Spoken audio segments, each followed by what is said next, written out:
Coming up on News 11, Silver Creek High School responds to claims about putting students in an isolation room. President Joe Biden announces another pause on student loans. And Olivia Rodrigo follows in the footsteps of her idol at the Grammys. These stories and more, News 11 starts right now.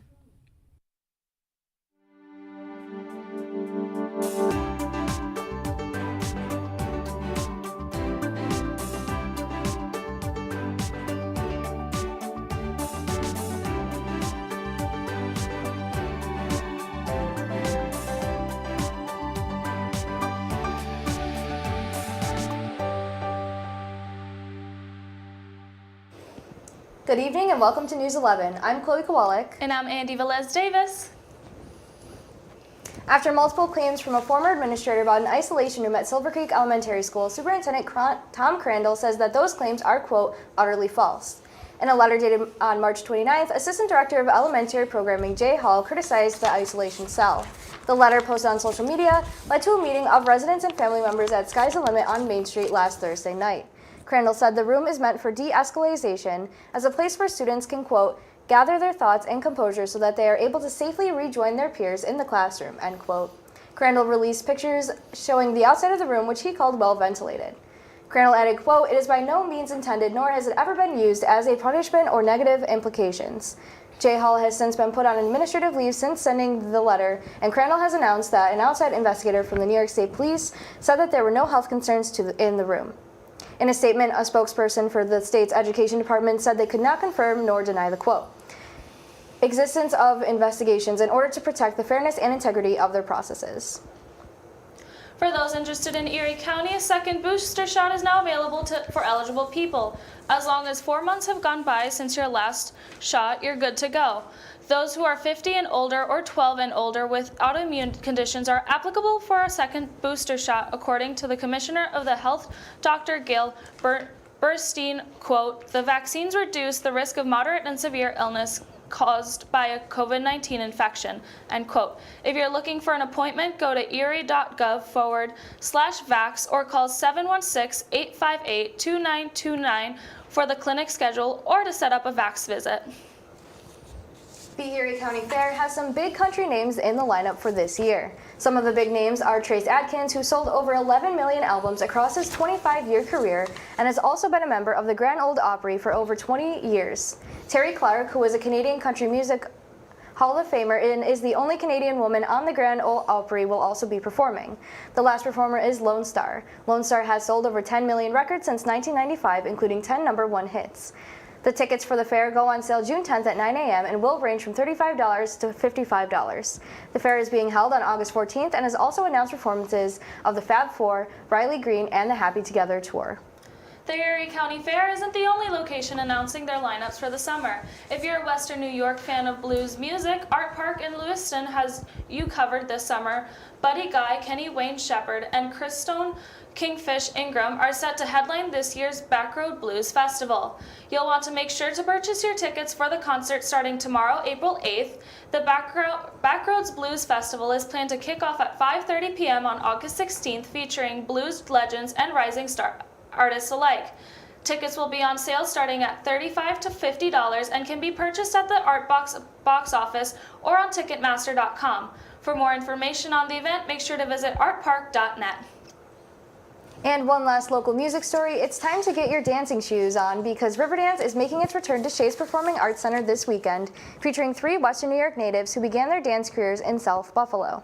Fiona Dargan, one of the dancers, said, quote, Riverdance is a world-renowned show. The fact that the 3 of us are from Williamsville, New York, from the same dance school is just crazy. There's nothing to compare it to, end quote. The show has brought Irish dance to the world stage in 1994 at the Eurovision Song Contest in Dublin, and since then it has captivated audiences around the world. For Kavanagh, Dargan, as well as Erin Lynch, their earliest Irish dance memories are watching the Riverdance tape in their living rooms. The Dargan sisters and Lynch have performed together since they were little girls, even attending the same schools in Williamsville.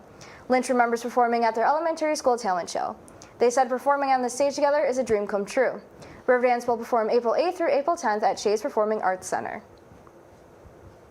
This Tuesday, the Aquarium of Niagara Falls sadly announced the passing of Sandy the harbor seal. Sandy was the longest living marine mammal in the aquarium at the age of 41 and was one of the oldest harbor seals living under human care. The seal was rescued off the coast of Washington State in 1980, where she was deemed non-releasable and was taken to the Aquarium of Niagara. In 1987, she also became the first harbor seal to undergo a successful cataract removal surgery, a surgery which now widely practiced at aquariums around the world. The president and CEO of the Aquarium of Niagara said, quote, "It's never easy to say goodbye to an animal, especially one that has been with us for more than 4 decades. In addition to the countless numbers of visitors she delighted, Sandy also made a huge impact on the lives of those who worked with her," end quote. The aquarium has invited anyone to share photos and memories of Sandy on the aquarium's social media channels. Niagara Amusement Park and Splash World, formerly Fantasy Island on Grand Island, is expected to be open to the public in phases beginning Memorial Day weekend. The phased opening is because of challenges installing new rides, including a classic shutter loop coaster. Tom Kriske, the spokesperson for IB Parks and Entertainment, blamed the harsh winter weather and supply for chain issues for the closure. Kriske anticipates tickets will become available in the late April or early May. For people who live and work on Grand Island, this reopening is a big deal. Grand Island Supervisor John Whitney said, quote, "While it is significant for us because it has been a part of Grand Island for 50 years, and to see it fall into disrepair and be vandalized was very disheartening," end quote. Many people hope the revitalized park will be reminiscent of the original Fantasy Island, a family-friendly destination. The company is now hiring for the 2022 season, and job postings are currently on the park's website for lifeguards, ride operators, guest services, security maintenance, and more. A trial court ruling declared that the New York State's new congressional and legislative district maps unconstitutional. The interim order from the state appellate Division Justice Stephen K. Lindley is in effect until today, when the oral arguments are scheduled. The order comes 4 days after the trial court judge in Steuben County threw the state's primary season in a turmoil by ruling districts were illegally gerrymandered to rule in favor of Democrats. When we come back, President Biden continues the pause on student loans, and a school shooter in Erie is still on the loose. We'll be right back.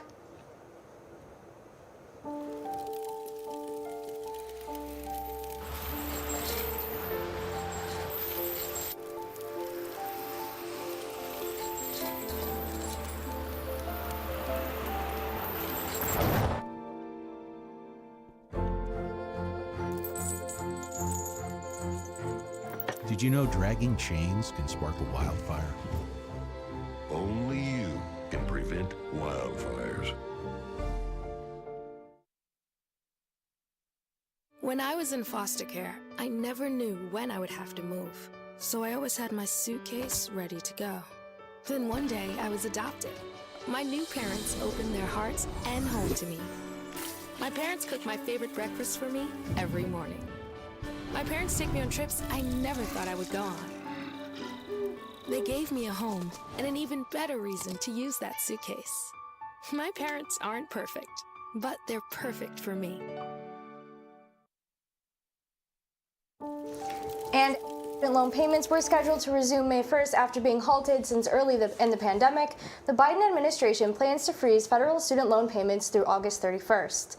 The action applies to more than 43 million Americans who owe a combined $1.6 trillion in student debt held by the federal government, according to the latest data from the Education Department. Interest rates are expected to remain at 0% during this period. The House and Senate recently urged President Biden to extend the pause through the end of the year. Senator Patty Murray said, quote, "It is ruining lives and holding people back. Borrowers are struggling with rising costs, struggling to get their feet back under them after the public health and economic crises, and struggling with a broken student loan system," end quote. The decision is being made amid rising concern that the large numbers of Americans would quickly fall behind if payments restarted in May. It still remains in question whether Biden will pursue widespread debt forgiveness or to reduce the nation's student debt. Authorities say one person is hurt after school shooting Tuesday in Erie, Pennsylvania. Erie Public Schools say multiple gunshots went off inside of Erie High School shortly after 9 a.m. One student was shot and they are in stable condition. Police have identified the suspect as a student at the school. They are still searching for them. Meanwhile, classes have been canceled for the rest of the week. The superintendent says the district is working on a plan to return students to school safely. It's been a rough weekend for airline passengers. Airlines canceled and delayed more than 10,000 Saturday and Sunday flights. Southwest Airlines suffered with technological issues and the effects of storms throughout Florida. These circumstances left travelers spread across the country and long wait times reached customer service. More than 3,400 flights were canceled and 8,800 flights were delayed this weekend. The flight woes came during the busy spring break travel season and at a time when travel is surging because of pent-up demand from the pandemic. On Tuesday, a group of protesters gathered at the Oklahoma Capitol to support abortion shortly after the legislature passed a near-total ban on all abortion procedures. However, the bill that passed on Tuesday was puzzling to many because it was pulled from a measure that was approved by the Oklahoma Senate in 2021. For those who have long been advocating to maintain abortion accessible in the state, the move wasn't surprising. Emily Wales, interim CEO of Planned Parenthood Great Plains, said, quote, "We are not surprised." Give me a second. We're not surprised the moment when a coalition of organizations and supporters are gathering together to demand access to reproductive care, the legislator was taking the step of actively limiting those rights, end quote. The bill passed 70-14 in just over 5 minutes with zero debate in the Republican-controlled House, noting that it would, quote, "make abortion entirely illegal," end quote. The measure will make performing an abortion a felony punishable by up to 10 years in prison and up to $100,000 in fines. If Oklahoma Governor Kevin Stitt signs this rule, it may face uphill battle in the courts but will not take effect until this summer. 3 weeks ago, the Everforward cargo ship became stuck in the Chesapeake Bay. The cargo ship was stuck in 24 feet of mud on March 13th. Crew's first attempts to free the ship involved removing 84,000 cubic yards of mud from around its base in an attempt to refloat the ship. However, 7 tugboats were still unable to pull the ship out of the ground. Despite multiple attempts to free it, the ship is stuck to the bay. Crews have devised a new plan and will work to remove nearly 5,000 containers on the ship. To do this, crews will have to dredge 43 feet deep and 2 crane barges will need to be installed. It is estimated that the process will take the crews 2 weeks. On Tuesday, 2 strong storms sweeping through the south have left at least 2 people dead. In Bryan County, Georgia, there were reports of 2 tornadoes and 1 person killed as the storm blew through the area. Bryan County Coroner Bill Cox confirmed the death but didn't have any details about the victim or how they died. The other victim was a middle-aged man in an RV in East Texas. According to the Smith County Emergency Management Coordinator, a tree fell on the vehicle. The victim's name was not released, and the county is assessing the damage of several trees down on homes and roads in the area. The Storm Prediction Center says there were 35 tornado reports from Alabama, Georgia, Mississippi, and South Carolina as of 10:40 p.m. in Eastern Time on Wednesday. A company best known for its vacuums and hair dryers is branching out to provide cleaner air. Dyson is releasing its Dyson Zone, which is a set of noise-canceling headphones that also provide purified airflow to the nose and mouth.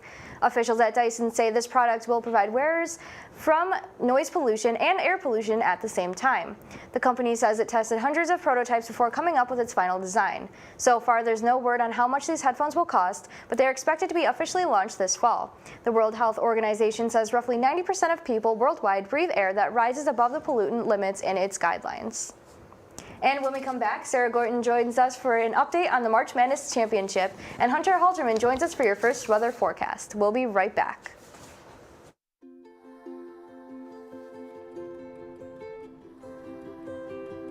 To Sofia and Gabriel, mis flores, my little flowers.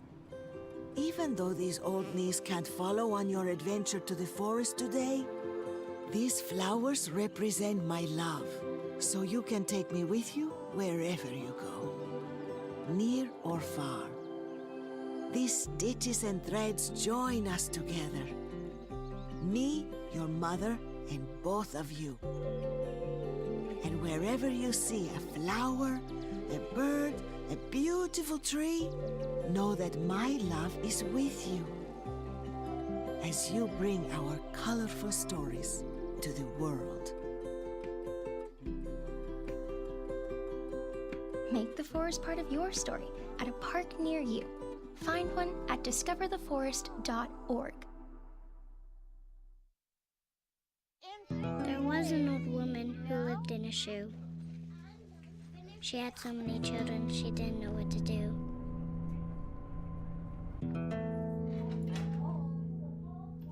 She gave them some broth without any bread and kissed them all soundly and put them to bed. Hunger is a story we can end. End it at feedingamerica.org. Sarah Gordon is joining us now for a look at a few different sporting events happening this week. So Sarah, what do you have for us this week? Well, Chloe, in local sports this past Monday, Fredonia's softball team played 2 matches against Oswego, winning the first 5-1 and the second 4-3. Emily Chilias was a standout, striking out 3 in the first game and sealing the deal in the second by forcing the last batter's hit to first base, ending the game, and the Blue Devils are now 6-14 and 3-1 in the SUNYAC so far. The NCAA March Madness tournament has now concluded for both the men's and women's leagues. Monday night, the Kansas Jayhawks became victorious after beating the North Carolina Tar Heels 72-69, earning their 4th title to date, and its first one since 2008. The women's tournament crowned the South Carolina Gamecocks the winners after defeating the Connecticut Huskies 64-49. Sarah, do you keep up with March Madness? Because I don't. Personally, I really haven't been much of a basketball person, Yeah. but, you know. I feel like I just haven't seen I know much Topher about it. is. Topher is, yeah. I'm more of a football gal myself. Yeah, that's fair. It That's is, fair. yeah. Yeah. Well, Hunter, what weather updates can you provide us with this week? Well, folks, I have a little bit of bad news for you, unless you're a fan of rain. Tonight, we're going to see our temperatures drop to as low as 39 degrees, with winds reaching speeds of 10 miles an hour. With this comes cloudy skies and an 80% chance of rain. It doesn't get much better tomorrow, as the rain will continue into the day.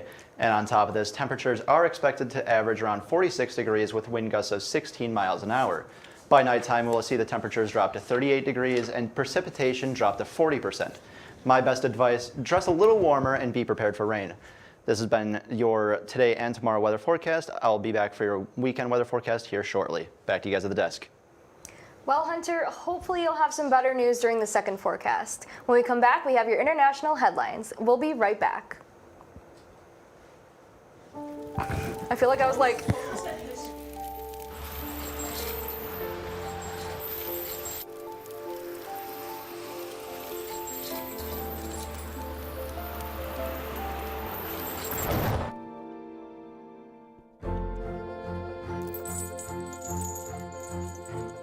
Did you know dragging chains can spark a wildfire? Only you can prevent wildfires. When I was in foster care, I never knew when I would have to move, so I always had my suitcase ready to go. Then one day, I was adopted. My new parents opened their hearts and home to me. My parents cook my favorite breakfast for me every morning. My parents take me on trips I never thought I would go on. They gave me a home and an even better reason to use that suitcase. My parents aren't perfect, but they're perfect for me. Ukraine's foreign minister has an urgent message for NATO, following a meeting of NATO foreign affairs ministers in Brussels on Thursday. He said more help is needed in the fight against Russia. He said weapons are needed before it's too late. Prime Minister Dmytro Kuleba said, quote, "Either you help us now, and I'm speaking about days, not weeks, or you help many villages will be destroyed, exactly because this help came too late." The foreign minister added he does not anticipate NATO supplying Ukraine with all the necessary weapons in the near future. This week, Kim Jong-un's sister of Kim Jong-un berated South Africa for showing off their preemptive strike capabilities against the North, calling the strikes a, quote, fantastic daydream. While she has stressed that she does not want another war on Korean Peninsula, she warned the South Korean government that if they tried any sort of preemptive strikes or attacks, the North would fight back. North Korea has previously threatened to use its nuclear arsenal if threatened by its rivals. Her statements come amid rising tensions over North Korea's accelerating weapons testing this year, on March 24th, North Korea launched its first intercontinental ballistic missile since 2017. Experts say that North Korea may up the ante in the upcoming months by possibly resuming nuclear explosive tests or flying missiles over Japan. Experts believe that North Korea is trying to get the attention of the Biden administration, which is currently distracted by the Russian invasion of Ukraine. West Africa is currently dealing with the worst food crisis in decades. This is largely due to increasing conflicts, droughts, floods, and currently 27 million West Africans require emergency food assistance. Some reports estimate that this number could jump to 38 million by June if action to help the people in Sahel isn't taken soon. Cereal production in Sahel has dropped by a third last year, and food supplies for families are running out. The United Nations estimates that 6.3 million children under the age of 5 will become malnourished this year. Young girls in particular are facing early marriages and gender-based violence as food scarcity increases. The combination of droughts and crop growth have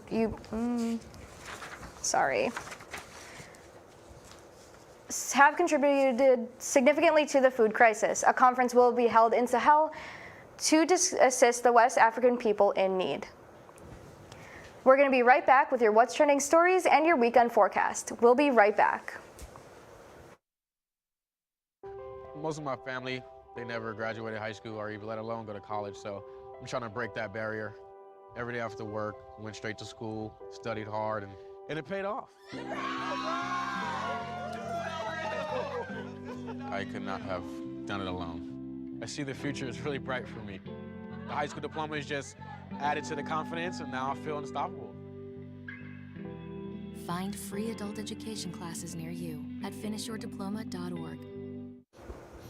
Olivia Rodrigo's 3 awards took a brutal spill. While posing for pictures after the event, Rodrigo dropped one of her trophies, which broke upon impact. Still, the singer should be proud of all the things she did to call the awards hers.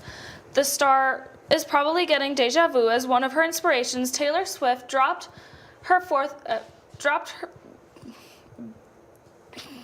one of her 4 trophies in 2010. We hope you're happier about her win and to the trophy that hope you're okay.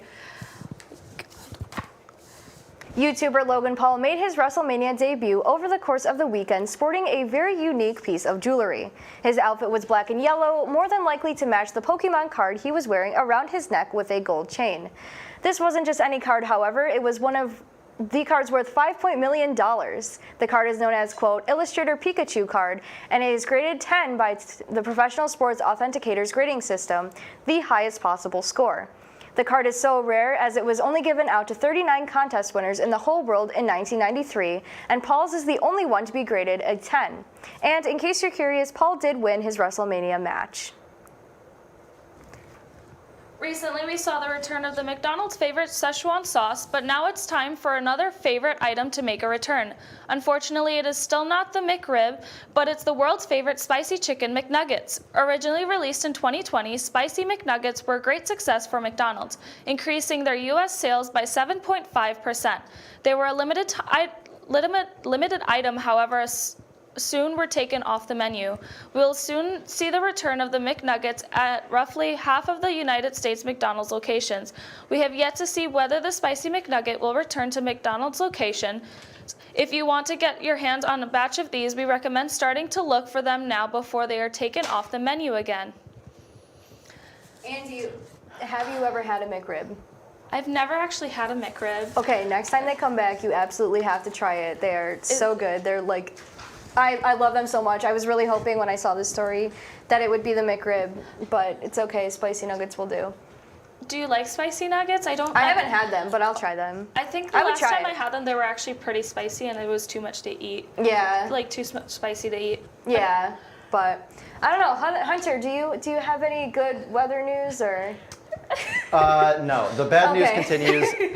The bad news continues and my previous advice remains. Saturday, we can expect our temperatures to reach a high of 42 degrees with winds reaching speeds of 28 miles an hour.